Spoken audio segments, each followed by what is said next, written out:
अस्सलाम वालेकुम friends, welcome back to my channel it's Tasneem. और आज मैं आपके साथ शेयर करने वाली हूँ एक बहुत ही खूबसूरत सा स्लीव डिज़ाइन। तो इस डिज़ाइन को बनाने के लिए मैंने जो मेरी स्लीव थी मैंने ऑलरेडी उसकी कटिंग कर ली है और यहाँ पर इसकी लेंथ मैंने टोटल 14 इंचेस रखी है।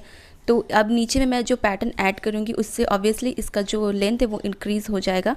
तो डिज़ाइनिंग करने के लिए मैंने इसकी सलवार वाला फैब्रिक यूज़ किया, ये इसकी सलवार का फैब्रिक था और अब इसी से बाकी सारी डिज़ाइनिंग होगी।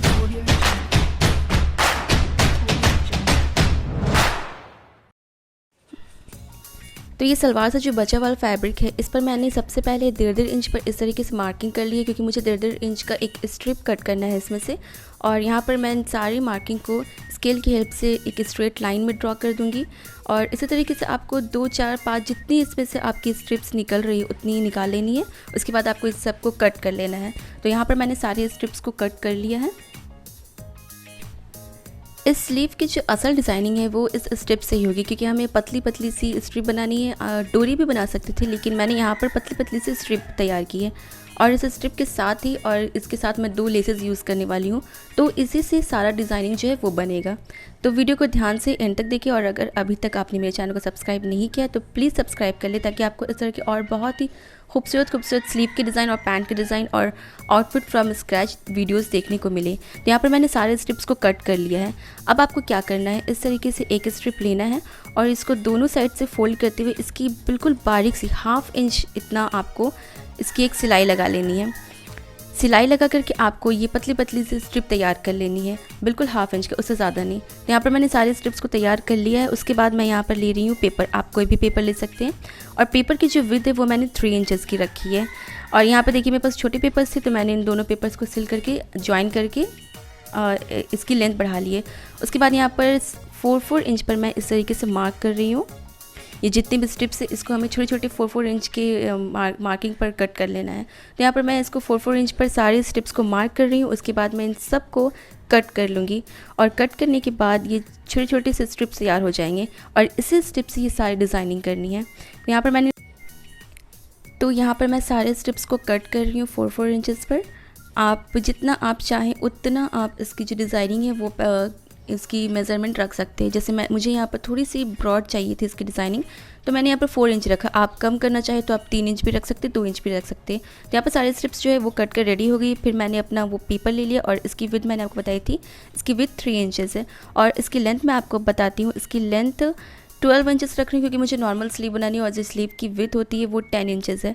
तो यहाँ पर मैंने थोड़ा 2 इंच एक्स्ट्रा रखा है। तो 12 इंचेस पर मैं पेपर को कट कर रही हूँ। एक्स्ट्रा जो पेपर है उसको मैं हटा रही हूँ। और इसके बाद इसका जो पेपर है, अब पेपर पर आपको ये सारे स्ट्रिप्स जो है एक एक करके लगाने हैं और यहाँ पर कोई क्रॉस व्रॉस नहीं करना, आपको बिल्कुल सीधी लाइन के साथ एक स्ट्रेट इन सारे स्ट्रिप्स को लगानी है। तो देखिए यहाँ पर जैसे मैं आपको लगा कर बता रही हूँ और इनके बीच आपको बिल्कुल ज़रा सा गैप रखना है, जिससे आप 1/2 इंच से भी थोड़ा सा कम, 1/2 इंच से भी कम आपको गैप रखना है। आप चाहे तो सबको बिल्कुल एक के साथ एक सटा करके भी रख सकते थे। मैं यहाँ पर 1/2 इंच से कम गैप रख रही हूँ और एक के बाद एक मैं सारे स्ट्रिप्स को जो है ये 12 इंच का जो पेपर है मेरे पास उस पर मैं सारे स्ट्रिप्स को लगाते जा रही हूँ। और इसके बाद आपको डबल सिलाई लगा लेनी है, इसमें सिंगल सिलाई नहीं रखनी। जैसे एक बार आपका ये सारा सेट हो गया उसके बाद आप इसको दोबारा से एक और सिलाई लगा लें ताकि ये अच्छे से फिक्स हो जाए। तो यहाँ पर सारी स्ट्रिप्स लग चुकी है। इसके बाद आपको क्या करना है, एक जो स्ट्रिप है उसको नीचे की तरफ फोल्ड करना है और दूसरे स्ट्रिप को ऊपर की तरफ फोल्ड करना है। तो इस तरीके से पहले मैंने क्या किया, इसके ऊपर एक और डबल सिलाई लगा ली। जैसे मैंने आपको अभी बताया कि डबल सिलाई लगाना बहुत ज़रूरी है। और डबल सिलाई लगाने के बाद एक को ऊपर और एक को नीचे करते हुए एक और सिलाई लगा लेनी है आपको। सबसे पहले मैं नीचे की तरफ सिलाई लगा रही हूँ, एक को मैंने नीचे की तरफ करके सिलाई लगा ली और ऊपर वाली को मैंने वैसे ही छोड़ दिया ऊपर की तरफ। तो इस तरीके से नीचे की जितनी भी स्ट्रिप्स है उन सारे स्ट्रिप्स पर आपको एक सिलाई लगा लेनी। और यहाँ पर आप एक ही सिलाई लगाई क्योंकि फिर नीचे में हमें और भी डिज़ाइनिंग करनी है। तो यहाँ पर मैंने नीचे की जितनी स्ट्रिप्स हैं उन सब पर इस तरीके से स्टिच लगा ली है। और इसके बाद जो ऊपर की तरफ जो फैब्रिक मैंने छोड़ दिया था स्ट्रिप्स, अब ऊपर वाली सारे स्ट्रिप्स को एक एक करके सेम तरीके से आपको सिलाई लगा लेनी है। और इस तरीके से देखिए आपका ये जो पैटर्न है वो रेडी हो जाएगा। तो आप चाहे तो इस पर क्रॉस भी कर सकते थे, वो क्रॉस वाली जो डिज़ाइनिंग है मैं आपको पहले ही ऑलरेडी बता चुकी हूँ। और अगर आपने मेरी वो वीडियो नहीं देखी तो मैं ऊपर में अपनी दोनों स्लीव डिज़ाइन की लिंक दे दूँगी, आप वहाँ से जाकर ज़रूर देखें।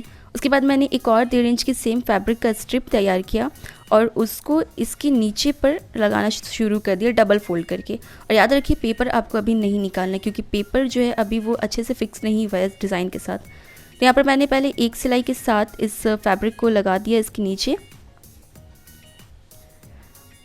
इस तरीके से, और फिर जो बचा हुआ फैब्रिक था उसको मैंने इसके ऊपर फोल्ड करके एक सिलाई आपको और लगा लेनी, जिससे कि ये जो स्ट्रिप्स मैंने लगाई थी वो स्ट्रिप्स के साथ वो अच्छे से मजबूती से पकड़ लेगा उस सिलाई को।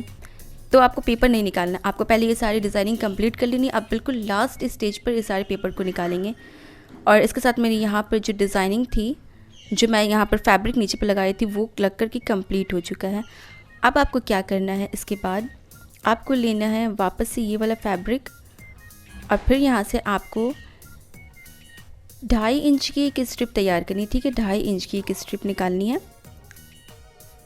तो यहाँ पर मैंने 2.5 इंच पर मार्किंग कर लिया और अब मैं उसकी कटिंग कर रही हूँ।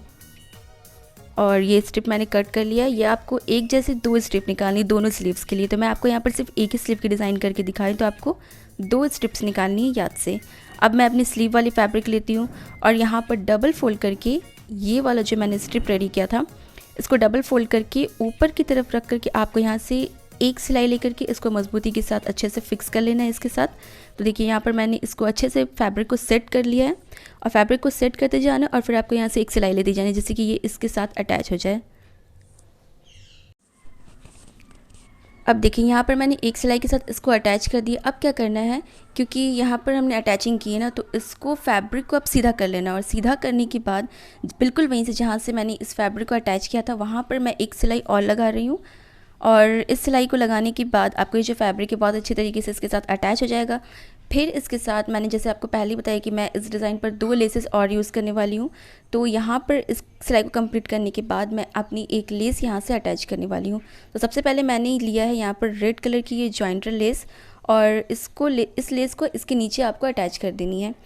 तो यहाँ पर इस लेस को मैं इसके ऊपर रख करके अटैच कर रही हूँ, नीचे रख करके नहीं कर रही हूँ।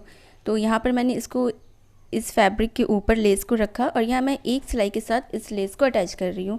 इस लेस को अटैच करने के बाद जो मैंने पहले से अपना पैटर्न रेडी करके रखा था, जो मैंने आपको अभी बना करके दिखाया स्ट्रिप वाला पैटर्न, उस पैटर्न को लेना है और उस पैटर्न को अब आपको क्या करना है, जो नीचे की तरफ मैंने एक वाइट स्ट्रिप लगाया था वो नीचे साइड रहेगा और ऊपर की तरफ आपको इस लेस को उस पैटर्न के साथ अटैच कर देना है सिलाई लगाकर। तो यहाँ पर मैंने एक सिलाई के साथ लेस और इस पैटर्न को अटैच कर दिया। अब देखिए अब इसकी लेंथ काफ़ी ज़्यादा बढ़ गई है। इसकी लेंथ तकरीबन 4 से 5 इंच एक्स्ट्रा हो गई। पहले जो मैंने स्लीव कट की थी वो 14 इंचेस की थी और अब ये 19 इंचेस की हो गई है स्लीव। तो यहाँ पर मैंने इस लेस को इसके साथ अटैच कर दिया है। उसके बाद जो एक्स्ट्रा पैटर्न बच रहा था पेपर वाला वो उसको मैंने कट कर दिया और अब मैं दूसरी लेस यहाँ पर एक यूज़ कर रही हूँ। जैसे मैंने आपको पहले बताया था कि 2 लेसेस यूज़ होंगे। तो यहाँ पर देखिए मैंने एक दूसरी लेस ली है रेड कलर की, ये फ्लावर वाली लेस। इस लेस को आप अंदर की तरफ से भी लगा सकते थे जिससे कि आपका वो हाफ से फ्लावर दिखेगा, पर मैं इसको इसके ऊपर से यूज़ कर रही हूँ क्योंकि ये जो स्ट्रिप है वो वाइट कलर की थी और इसके ऊपर जो डिज़ाइनिंग की थी वो भी वाइट थी। तो मैंने नीचे से रेड कलर की लेस लगाई वो इसको ऊपर से लगा रही हूँ। तो यहाँ पर रेड कलर की ये लेस मैं इसके ऊपर से लगा रही हूँ। इसकी जो 2 पत्तियाँ हैं सिर्फ वो सिलाई में दब रही है और बाकी की जो 3 पत्तियाँ वो नीचे रहेगी। तो यहाँ पर डिज़ाइनिंग कंप्लीट हो चुकी है और इसके बाद मैंने जो इसका पेपर था बैक साइड से बिल्कुल हल्के हल्के हाथों से आपको वो सारी पेपर निकाल लेनी। याद रखिए जब भी आप पेपर वाला कोई डिज़ाइन बनाएं तो पेपर को निकालते वक्त बहुत ही हल्का सा एनर्जी आपको लगाना है, बहुत ज़ोर से पेपर नहीं फाड़ना वरना सारी डिज़ाइनिंग ख़राब हो सकती है। तो यहाँ पर मैंने हल्के हाथों से सारे पेपर्स को निकाल दिए हैं और इसके बाद जब मैंने पेपर को निकाला तो मैंने एक चीज़ देखी, नोटिस की कि ये जो सिलाई के साथ मैंने इसको अटैच किया था स्ट्रिप, देखिए वहाँ पर वो धागा टूट गया है। तो इससे सारी डिज़ाइनिंग ख़राब हो सकती थी। तो फिर मैंने क्या किया, जो रेड फैब्रिक जिसका मैंने स्लीव बनाया है सेम रेड फैब्रिक का मैंने एक पतली सी स्ट्रिप बनाई जो 1/2 इंच से भी पतली थी और इसको मैंने सेंटर पर रखते हुए, मैंने पूरा पेपर नहीं निकाला और मैंने सेंटर पर रखते हुए उसको सिलाई लगा दी। एक सिलाई मैंने नीचे की तरफ लगाई ताकि वो नीचे वाली सारे स्ट्रिप उसके साथ ज्वाइन हो जाए और दूसरी सिलाई मैंने ऊपर की तरफ लगाई ताकि ऊपर वाली सारे स्ट्रिप जो है वो रेड स्ट्रिप के साथ अटैच हो जाए। तो इस तरीके से मैंने जो बीच में पतली सी रेड स्ट्रिप लगाई उसको मैंने 2 सिलाई लगाई, ऊपर की तरफ और एक नीचे की तरफ, और इसी के साथ मेरा ये डिज़ाइन कंप्लीट हो चुका है। और अब देखिए यहाँ पर जो मैंने डिज़ाइन बनाई थी वो ऑलमोस्ट कंप्लीट हो चुका है और इस पर मैंने सिर्फ 2 फैब्रिक यूज़ की। एक तो वो कुर्ती वाली फैब्रिक जो रेड कलर की थी, दूसरी डिज़ाइनिंग के लिए मैंने यूज़ की यहाँ पर वाइट फैब्रिक जो सलवार की फैब्रिक थी, और इसके साथ मैंने 2 रेड कलर की पतली लेसेस यूज़ की है। और यहाँ पर मैं आपको दिखाती हूँ इसका बैक साइड। तो बैक साइड थोड़ा सा गंदा दिख रहा है, लेकिन कोई फ़र्क नहीं पड़ता, आपकी जो फ्रंट साइड की डिज़ाइनिंग है वो बहुत खूबसूरत से बनकर के आई है। तो आई होप आपको ये वीडियो समझ आई होगी, और ये वीडियो पसंद आएगा तो इसे लाइक करना ना भूलें। और अगर आपने अभी तक मेरे चैनल को सब्सक्राइब नहीं किया है तो प्लीज़ सब्सक्राइब कर लें, और मेरे चैनल में जाकर बाकी सारे वीडियोज़ ज़रूर से देखें। तो मिलते हैं नेक्स्ट वीडियो में, तब तक के लिए बाय बाय, टेक केयर, अल्लाह हाफिज़।